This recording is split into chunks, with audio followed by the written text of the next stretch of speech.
this field down to her top 10. So the aim of this particular class is to get this class down to Kerry's favourite, should we say, top 10, the horse that she'd like to take home. So you can see her out there at the moment. She's looking over these horses as they're going to parade. So Kerry herself is from New South Wales, and she's on the Equestrian New South Wales Show Horse Committee. She's involved in showing for many, many years and is a highly respected exhibitor herself. So as you can see, she's probably going to ask these horses for a walk, trot and a canter to see their gait, to see their paces, to see how smooth the horses travel across the ground. She will probably take into consideration the way the horse collects itself, how it travels across and how obedient it is to the rider telling it to do something. Well, a lot of our friends at home will be able to take this class in case, because we are live streaming this particular class. So we'll look forward to, explaining to you as much as we can of what we think, because remembering, of course, at this point in time, we're also on the PA here at the showground, so we can't say things that would be, influencing the judge or influencing other people around the place. So what our thoughts are, we've got to keep to ourselves. Well, that is the thing. You know, if one of us was down on ground, we could obviously talk a little bit more at length to our live stream audience. But because we're both up here in the broadcast box and this is being broadcast live to everybody sitting in the stands, we, as you say, we have to watch what we say up here. So how this is going to work, once Kerry has assigned her top 10 as such, you can see our other two judges, which is Sabrina Durante and Jess Barton, making their way down to the tent here on the left side of the arena. They will then come together. So how it works is each judge, once the workout starts, will use a scorecard, and the judges will then mark 1 point is allocated for the first place getter, 2 points allocated for the second place getter, and so on. So a judge can't at any time award equal points because it's calculated. So ideally, once the workout starts, you really want to be the person with 3 points, because you want to have 1 point from one judge, 1 point from the next judge, and 1 point from the third judge, which is a grand total of 3. I think that's an easy way to do it too, because if you're going down the line, you're 1, 2, 3, 4, 5, 6, 7, 8 in placings. Naturally, the less favoured horses are the ones with the higher score. So it's a little bit like show jumping to a certain extent. The lower the score, the better you're going to be. Well, that's it. So you're looking for the person with the lowest score. Now, in the event of equality, so in case there is an equal placing there somewhere, with the winner being the lowest score, so we have two people on the same low score, then it falls down to our head judge again, Kerry Patchett. It then falls to who her favourite pick is. So that's on the in the event of equality in any way, shape and form with our scorecards. It then falls back to our head judge, which you can see out there at the moment selecting her sort of a finalist, so to speak. So the aim of the game is to get 10 horses to do the workout. Wouldn't it be great, our young rider out here at the moment's not watching the steward. Come in, please, she's saying. Wouldn't it be nice to be the first called out of a group for a class like this, to know the direction and the journey of which you're going to be taking? Well, if you're first called in the group, that means that the judge is really liking your pony, which is a fantastic start. But what one judge likes, the other two judges might not like. So if you've been called first, it really puts you in good stead. But mind you, that's only heat 1. We're about to see heat number 2 come out in a minute. Well, she's only brought 4 in here by the look of it, out of all those ponies, which is a hell of a job, isn't it? You've got some glorious ponies out there at the moment, of which anyone would probably almost say, look, I could take any of those ponies home. That's how well they look. And she's just managed to pull 4 out.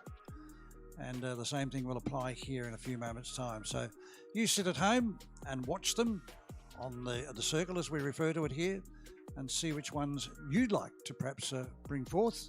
And we'll see whether or not you can match up with the judge. So heat number 2 about to begin now.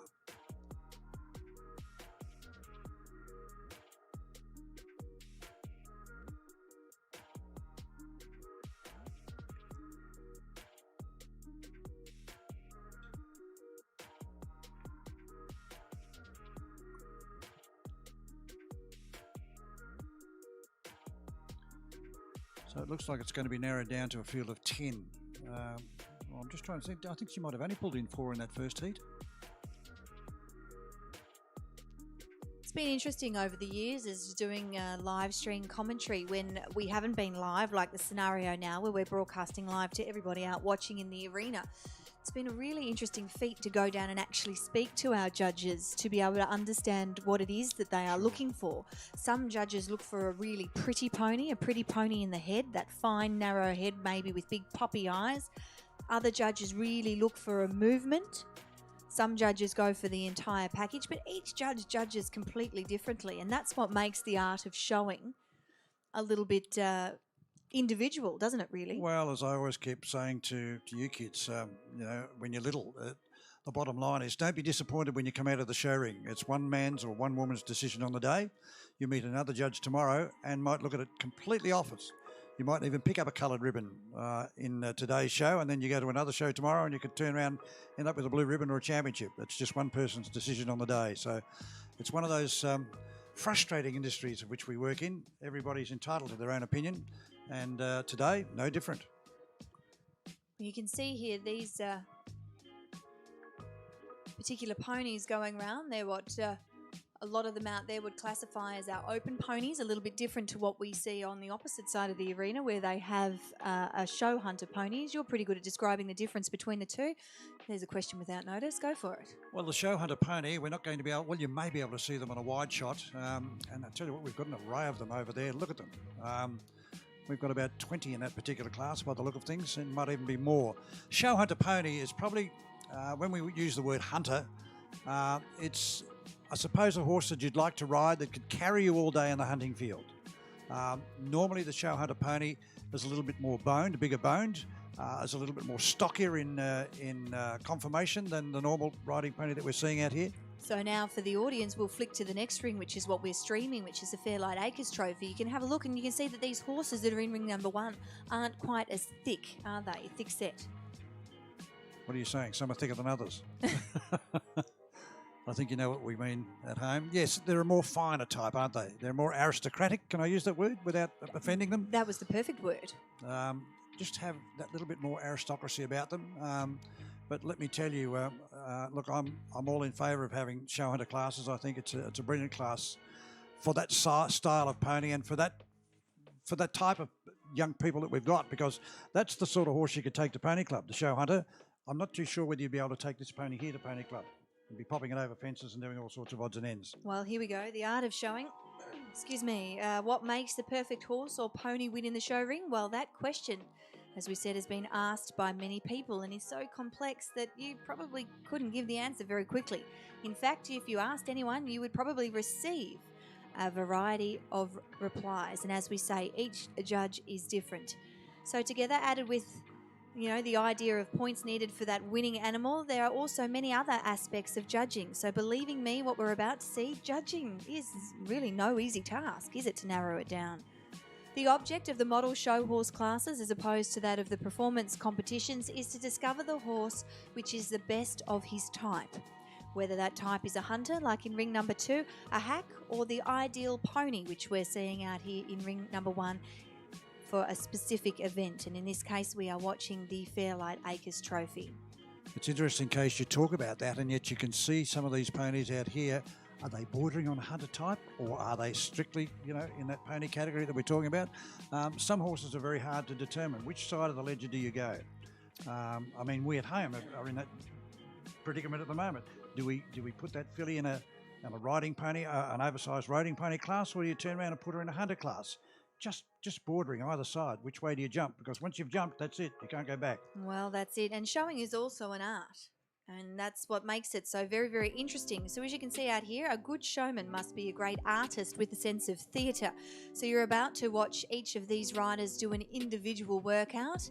That's provided there's 10 there. You count down there, or actually I don't think it has to specifically be 10. I think it could be 10 to 12.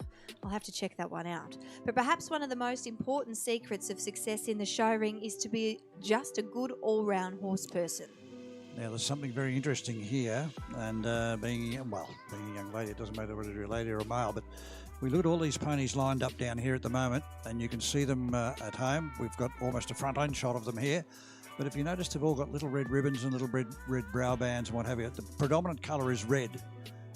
against these bay and black horses. And when we're looking for the show aspect of it, we're not looking for bling as such. We're looking for a colour that matches or will actually look attractive on your pony. We go to the other side of the ring for the show hunter pony, and they're not allowed to wear colour. Well, as you can see, yeah, sorry, I was falling asleep there. I was just admiring all these beautiful horses in front of me. Yeah, look, they can't wear colour. The show hunter type, the attire that we're required to wear is completely different to that of the open pony. If the sun was shining, it would be brilliant because you'd be able to cast your eye over our open ponies here and you would see the diamantes that are probably embedded into some of these brow bands really sparkle and pick up the real bling factor of what we will classify with our open ponies.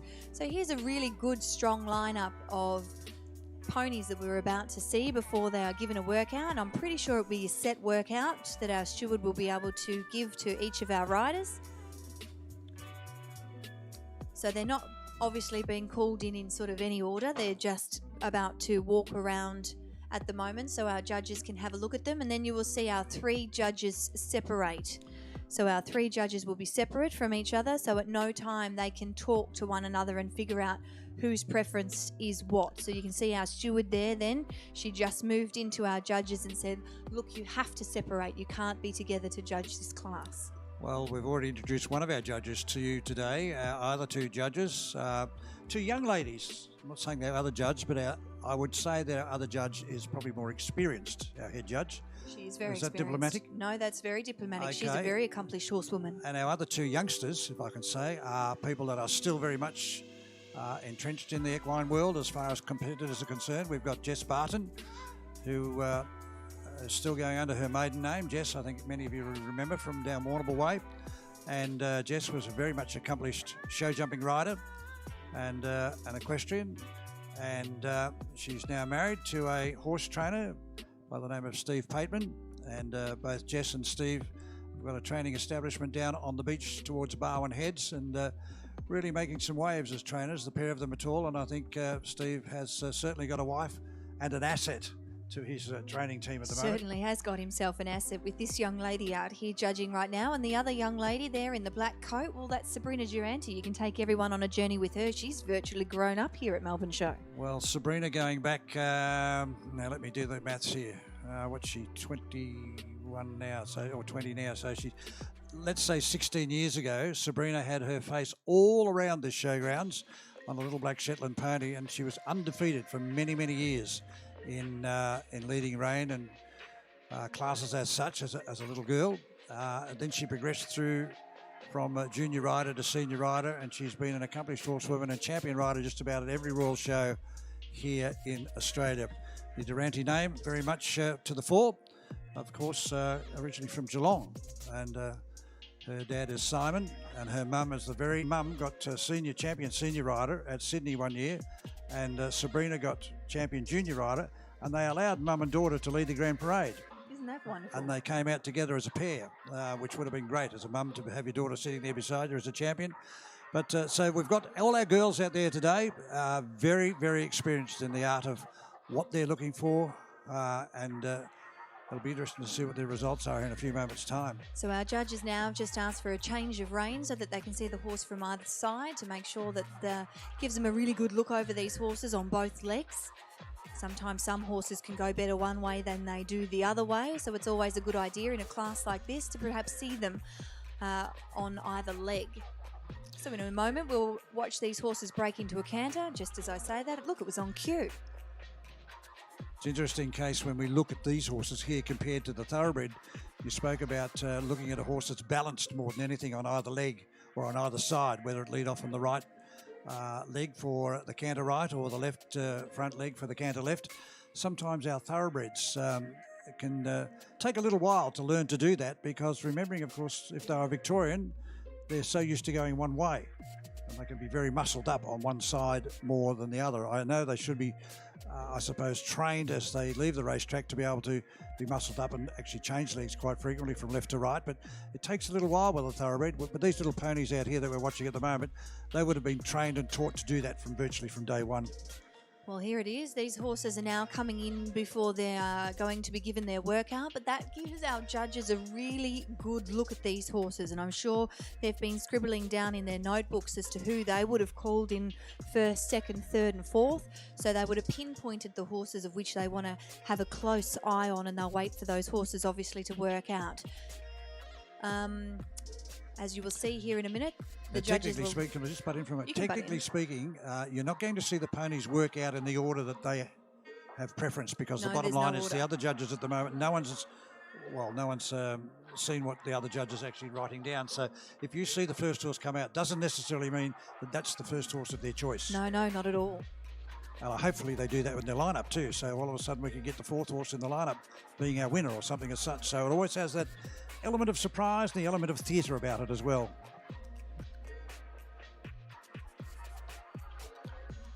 So we'll do our best to cater for the people sitting here, and we'll do our best for the people sitting at home to tell you what maybe our thoughts are discreetly. We can't even talk quietly, can we? Because no, we can't say anything. Unfortunately, our lips are sealed up here. We really can't compare. So the only thing we can do is try for those people that aren't involved in the equestrian industry, and I know there's plenty of horse riders watching and horse enthusiasts watching this particular class, but also sitting with you are mums and dads and people from the city that are just genuinely wanting to watch our horse event, and it's a little bit for us to explain to them what's going on. Well, I'll put some pressure on you after each horse works out, and I'll ask you questions that I know you will be able to answer. Oh, this is pressure, the pressure of a question. We're both judging as we see at the moment, all right? Okay. You're judging at home and telling us what you think. What do you like? How is this horse responding? As the rider and pony has won? Should be. We hope so. We wish them all good luck.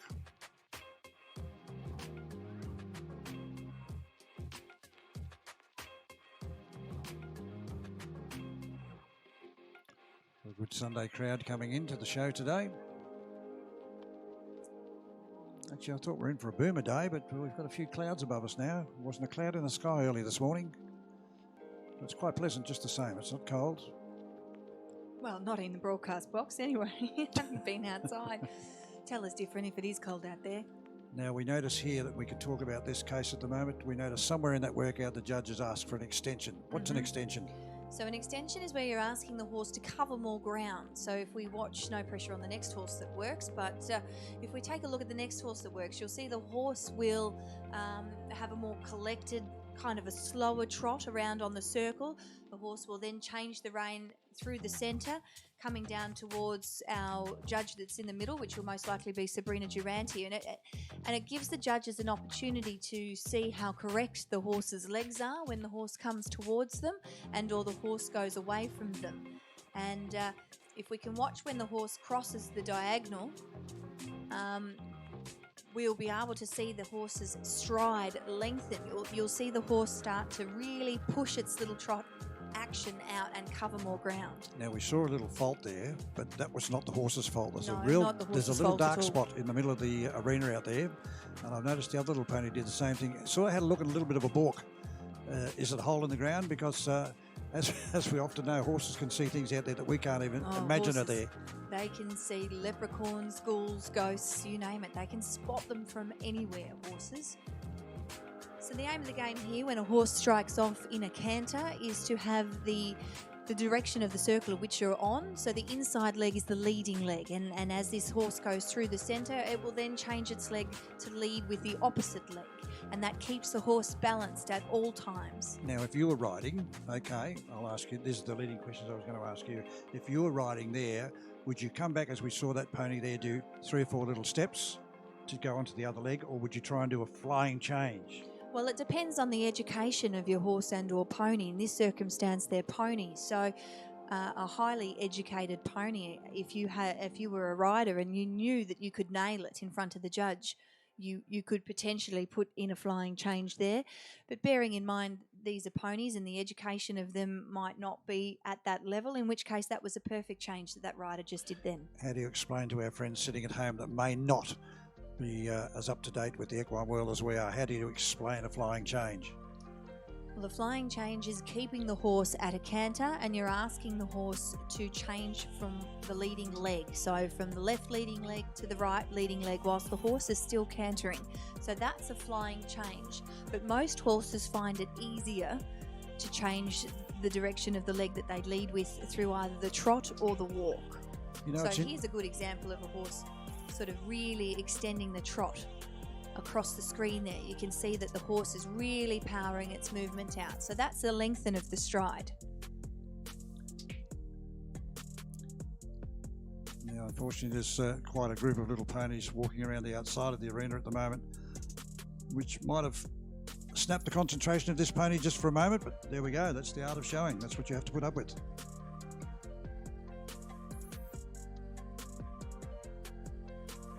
It's an interesting case, and you would know this more than any of us here because as a former professional jockey as well, as an equestrian, we see racehorses maybe even 100 metres from home or 50 metres from home change legs.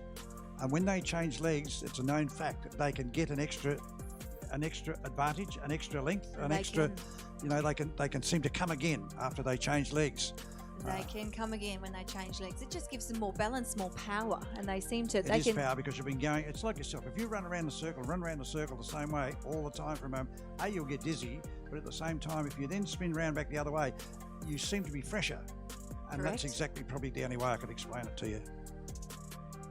Well, our mounted marshals out here do a wonderful job. Of course, they are there in the circumstance that any of our horses or riders are requiring them for any particular reason. So it's great to have them joining us out here. Terry, John, Steve and Marianne over the back there. So it's good to have them. So at the moment, they don't really come into the play too much with our ponies. But when you mention in the next couple of days, once we bring our thoroughbreds in, who are very well accustomed at the races to having a white horse or pony or just another horse there to look after them at the races, our redcoats really come to the fore. Well, our redcoats can ride any colour of horse, but is it a bit of a fact or fiction that a white horse tends to, or a grey horse tends to calm the horse on the outside of it, whatever it may be doing? Yeah, I could suggest that would be true.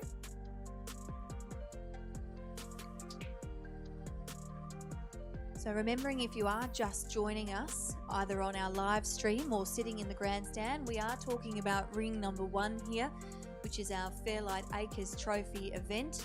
And the name of the game, if you are joining us, is for our 3 judges to allot points.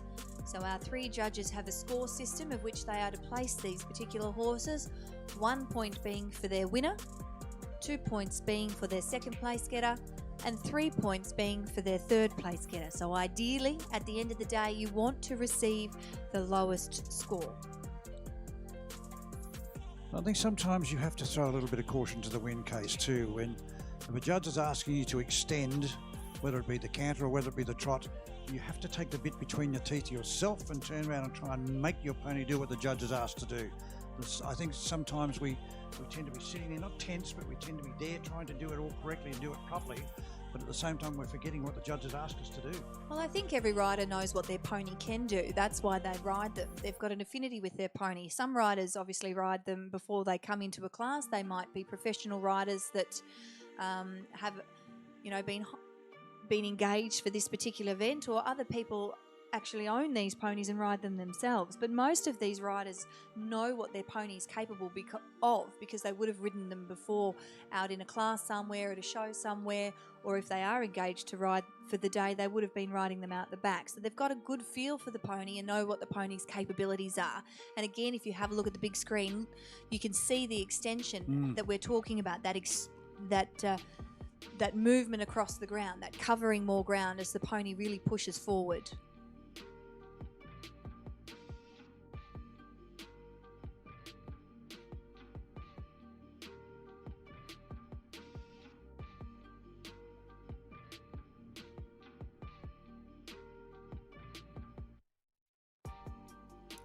Well, we'll see something exactly what we were talking about before, that pony striking off beautifully onto the right leg to begin its canter on the right circle on the right rein.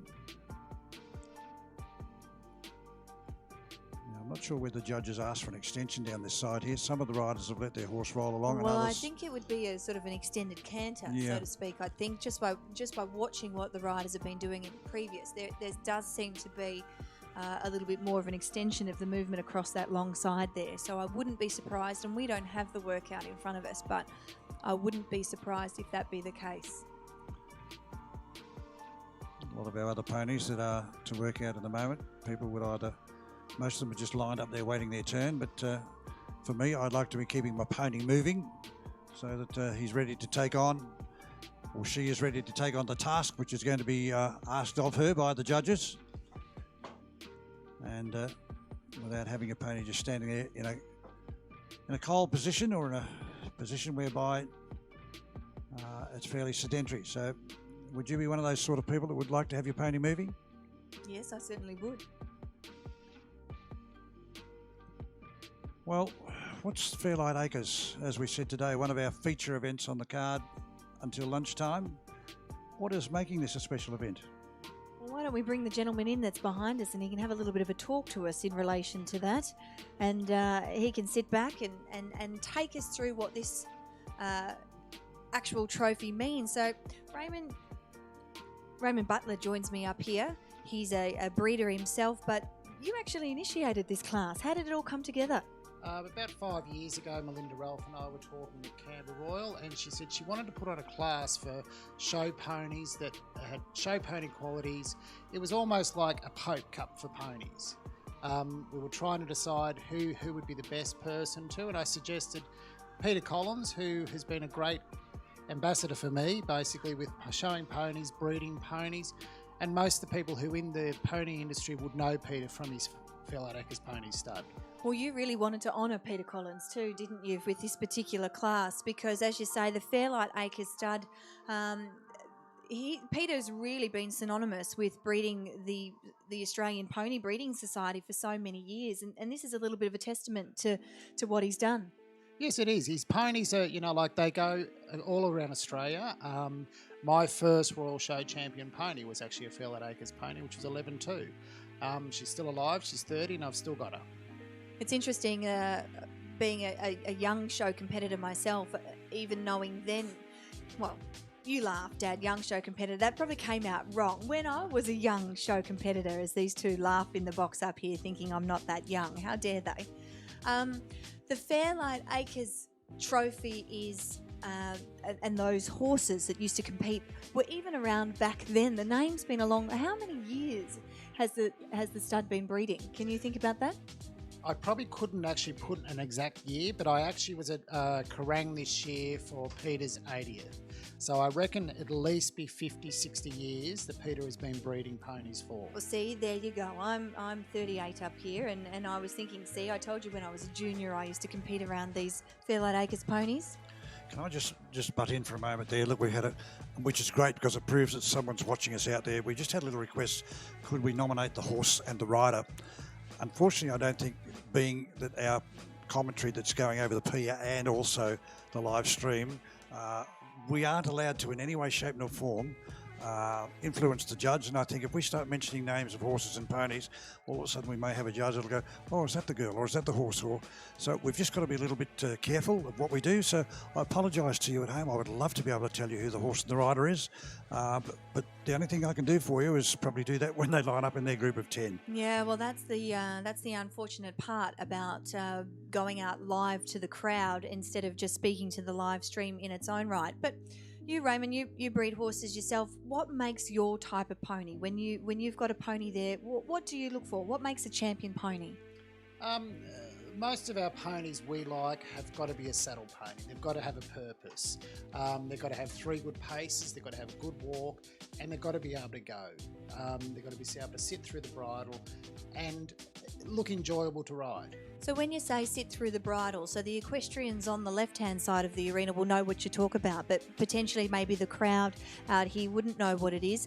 When you say sit through the bridle, take us through what that would be. Okay, they're actually got to be like active, like basically sitting up, like the pony we're watching in front, like his ears are forward, he's carrying the rider quite well.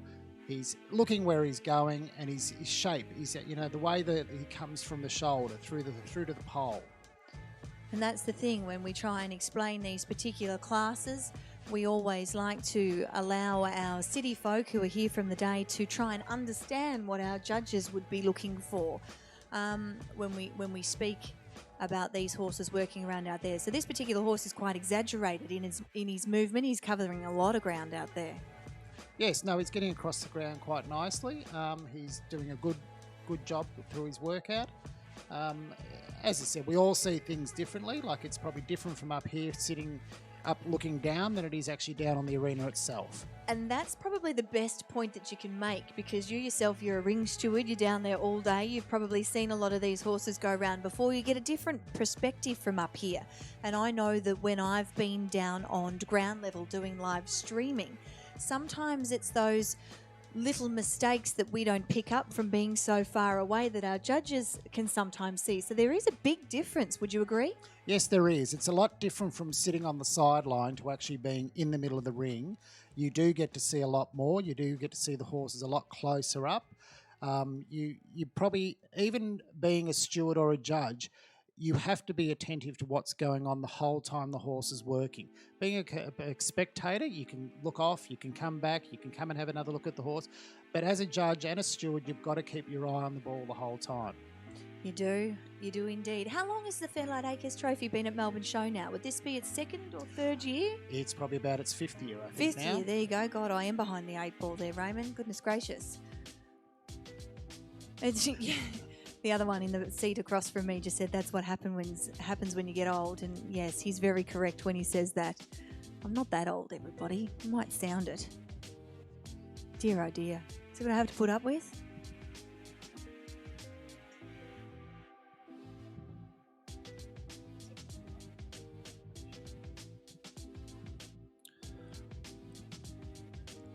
Well, Raymond, thank you for popping in, saying hello, and no doubt we'll see you down there at the presentation in the not we too better distant send him future. down for some official duties. Yes, why not? But lovely to have him up here, having a little bit of a chat and learning a little bit about the Fairlight Acres. Unfortunately, the door slams behind us, but the Fairlight Acres Trophy, what it's about, what we're looking for, and good to see that we've got some people sitting at home watching us here as well.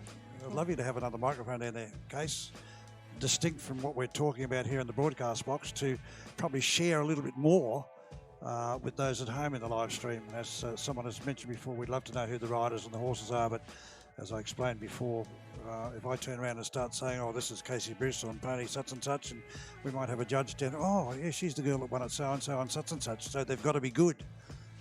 So we can't be seen to be influencing anyone, if that makes sense to you. We might try and see if we can do that later on during the show and get me down on ground level for the live streaming, so that we could separate you and I at some point in time, so that we can talk about different things. I can talk to the live stream audience and you can talk to the audience the live around stream here. audience, from a point of view, we can be saying things like, this pony was an excellent workout. I don't think the judge would have too many problems with this particular workout, although it mightn't have done this or it might have done that, which would probably work against it, or it's been from me, it's been a 10 out of 10 situation from the pony's perspective. We can do that on the live stream. Unfortunately, we can't do it here to our live audience. Well, I think what Melinda, Ralph, and as Raymond said up here before, Melinda and Raymond have come together to collaborate, to work together with this particular class. And as Raymond had mentioned, it's kind of a little bit of a Pope Cup style class. Actually, that was a for good our analogy, ponies. wasn't it? It is indeed.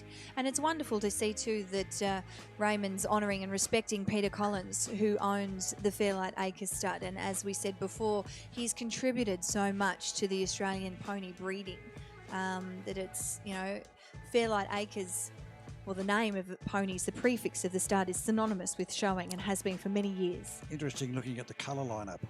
Have you taken that into consideration when you've had a look at these ponies here? Well, it's interesting with the colour lineup of the ponies. A lot of them that worked out there were all of that colour type of pony, but it's interesting to see what our head judge's type is. And that's probably, you're giving me a little wink there. We've picked up on something. Have you picked that up at home? Have you picked that up at home? What are we talking about? And it really is.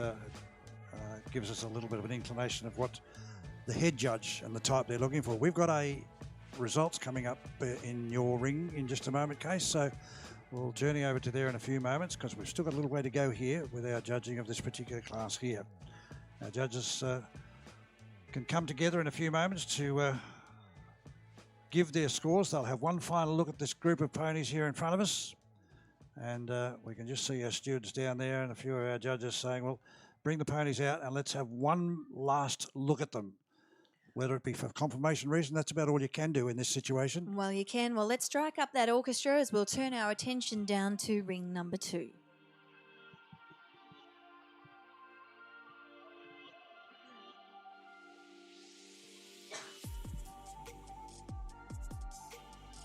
Well, as we said, turning our attention now to ring number 2. It is class 309. It's our child's show hunter pony for our ponies 12 2 hands and under. Our winner there goes to Imperial Vagabond, number 649, ridden by Jessica Sharp, nominated by Tamara Lee and Jessica Sharp from Whittlesea in Victoria. Second place goes to 666. It's Like an Arrow Rockland, ridden by Jordan Barnard, also nominated from Jordan in Essendon, Victoria. Third place goes to 1181. It's Brandy Hollow Candyman, ridden by Stella Horsefole, nominated by the Bellman and Horsefole families from Balkan here in Victoria. Our fourth ribbon will go the way of Carlana Spring Chatter, ridden by Gracie Humphreys, nominated by Gracie, number 1305. Fifth place will go to 358. It's Arcadian Enforcer, ridden by Becky Robertson, nominated by Julie Tonkin via Mangaplaf in New South Wales. And our sixth and final ribbon goes the way of Arcadian Dreamboat, ridden by Zara Webster, nominated by Ebony Lee from Whittlesea here in Victoria, number 1511. Thanks, Case. And there's a lovely wide shot of the arena here today. The ponies you're looking at now, of course, the Fairlight Acres group. And our judges just wandering up and down the line there, taking one final look. Maybe they're finding a horse that might be a little bit turned out, mightn't be standing up as square as they would have hoped. So I suppose it's like anything. You look for the best, then start looking for the faults. It helps if I turn my microphone on. You can see our judges just going and looking over there now. You can see Sabrina Durante and Jess Barton are getting in nice and close to these ponies to make sure that they can have a look at their confirmation up nice and close, because you've got to remember that before Kerry, being the main judge, she's picked out her type, and Kerry's been able to see them probably a bit closer than what our other two judges have. So they're just going over there now to make sure that they can have a really good look at each and every one of these ponies. And as you can see, the stewards are out there with our judges at all times, so these judges will stay separate from one another until, of course, the official sheets have been handed, and in which case then they can collaborate. Now it's interesting, we can see Jess on screen there, but it's interesting when we look at these ponies coming off the arena here now in the other class. We've got, now this is fascinating because this is a prize example. What does a judge like and what doesn't a judge like? We've got a bay pony, a little white pony, what we refer to as a grey. We've got a dun, a palomino, a buckskin, a grey and a chestnut. I think we've just about got every coloured type of horse that we could get in this lineup. They've all got a ribbon.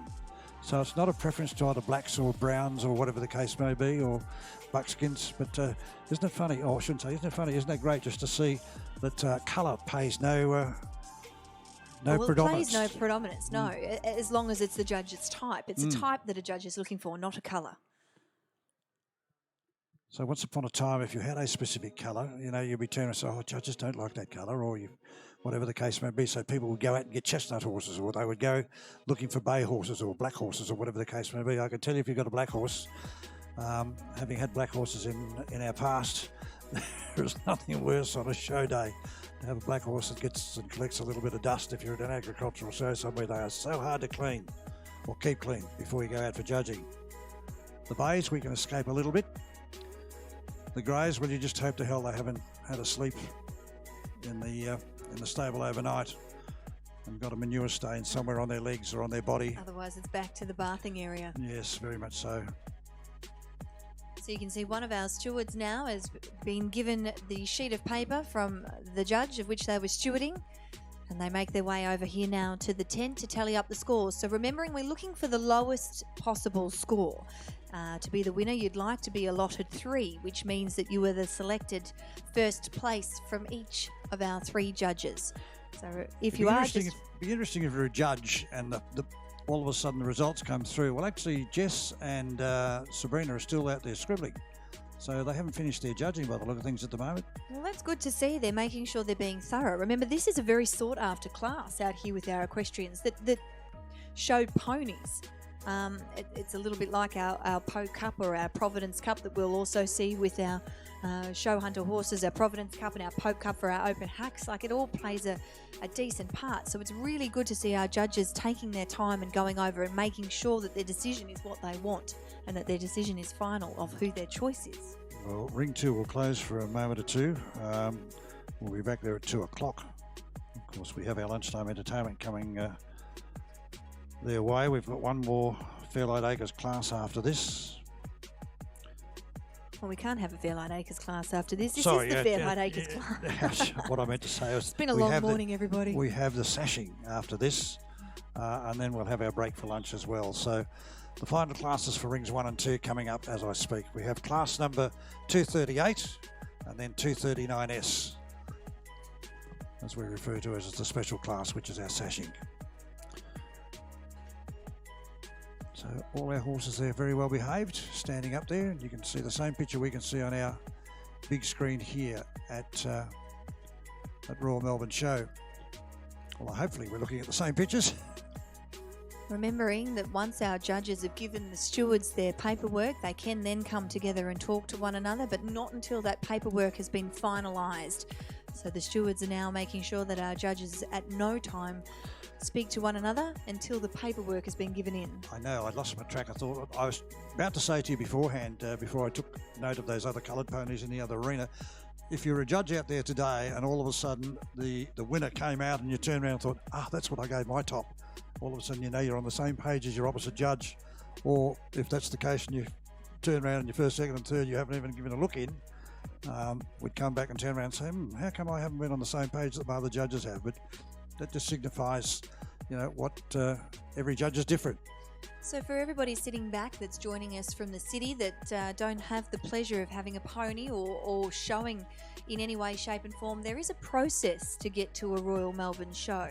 And the process is that you have to qualify to be here. This is kind of, royal shows are the best of the best in a sense, where... It's getting harder and harder. It is, where there's a qualification process. So each and every one of these horses and ponies would have been out throughout the year. In order to qualify, they need to get wins from agricultural shows. And as we've read through some of the horses previously through their Aggie show wins, because we can see that up here, they say in the racing world, have saddle, will travel. In a little bit of a sense, that's the same out here for our showies. Well, it's interesting. We had some people from, and the Richardsons won't mind me saying this, because their husband, or the children's dad, used to be a cattle buyer for me. And Mum and the children are out showing, but they're from down Geelong way. And yet some of the results I've seen of their horses are way down the other side of the state in Gippsland. Yeah, wasn't that? That was quite surreal, wasn't it, really? Well, I think the longest trip we've ever done was from here to Adelaide show, I think. Adelaide was the furthest we'd travel, yeah. Well, that's 8 hours to get to a show, and it's a long way to come home if you don't have any success. It's a bit like a racing industry. It always seems to be a quicker trip home if you've got a cheque in the bank. And a more celebrated trip on the way home too. Well, for the passenger anyhow. Not the driver. Be very careful what you say nowadays, my dear. Well, there you have it, ladies and gentlemen. You've seen each and every one of these horses work out in the crowd. How do you see this particular class? It'll be very interesting. Now, don't forget that we still have to wait, because once the judges have given their scorecards to the steward, it then has to be tallied up. So there is then a sort of a counting process to figure out who has the lowest score. So the lowest score in this scenario will be our winner. Now, is Sabrina being thorough, or is she confusing herself out there? She's still busily compiling some of her notes out there, hoping that she can marry up or match up to what our other judges have done.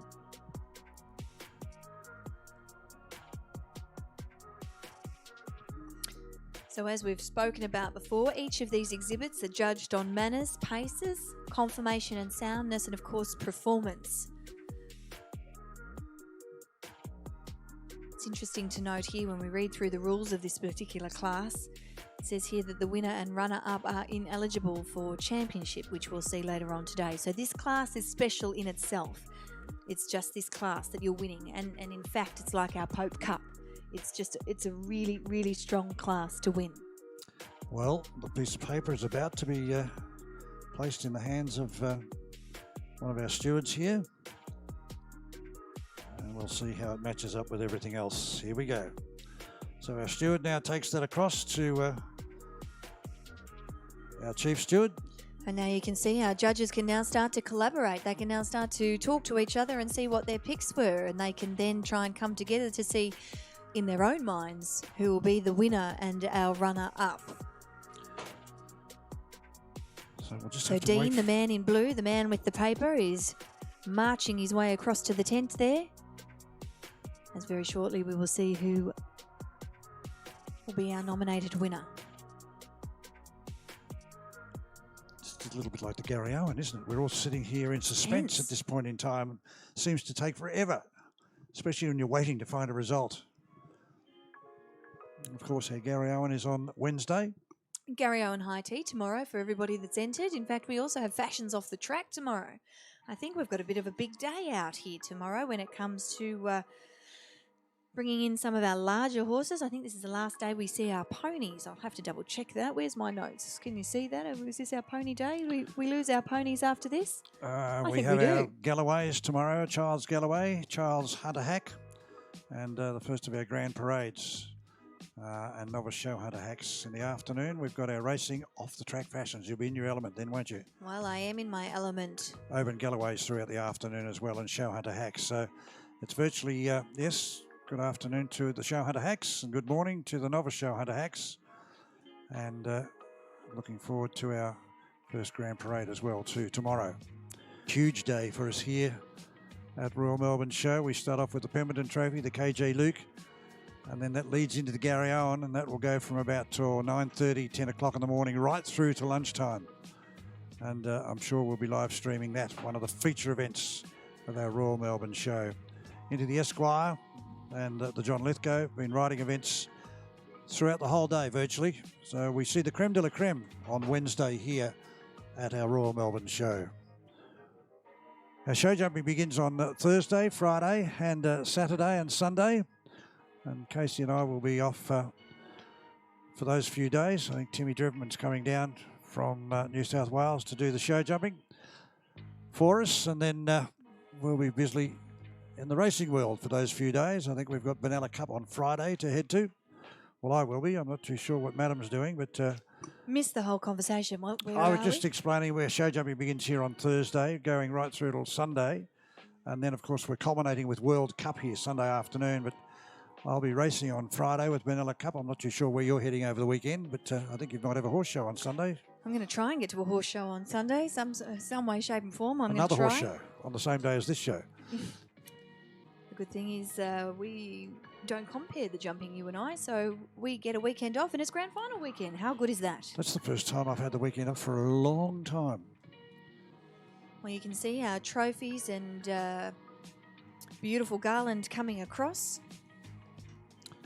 Actually, show jumping in itself is hard to, unless you're really watching and keeping up to date with what's happening from show to show to show with our show jumping. It's pretty hard to be able to portray and commentate. It's easy to commentate, but as far as how well the horses and riders are going, as it's seen from these events, we can talk about that while it's happening, because if they pull a fence, that's it. They've all of a sudden created a penalty in themselves. As we said, show jumping is one of those events whereby the lowest score wins. Well, here you go. Zero's the best score you can have. Well, all of our competitors out here, so we'll receive our participants' RASV rosette for making it thus so far. And of course, our winner receives a beautiful trophy rug, and second place also, or should I say our runner-up, is also supported and presented by Raymond Butler of Carlana Stud. Tough Rock, our friends, haven't they been great this year? They've been out supporting the majority of our classes so far, and it's only been 2 days. They've been wonderful. Well, Tough Rock, that's a product we use ourselves, so we can certainly say that Tough Rock's been an important part in our stable as well. And we often say to our competitors here, we'd love you to be able to support those who are supporting our industry. And for those that are sponsoring here or anywhere, if we can show our gratitude to them by supporting them and buying their products, and I'm sure it'll work for you as it works for us. Well, here you go. Just a little bit of a rundown on how we'll work this from up here. We will call our runner-up horse into our, should we say, our avenue of honour first. We'll call our runner-up before we call our winner, just to add that little bit more of an element of surprise for everybody sitting out there. Theatre. Well, that's the word I was looking for, theatre. Yes. Okay, the scores are through. Here we go. Let's strike up an orchestra as we'll make the presentation.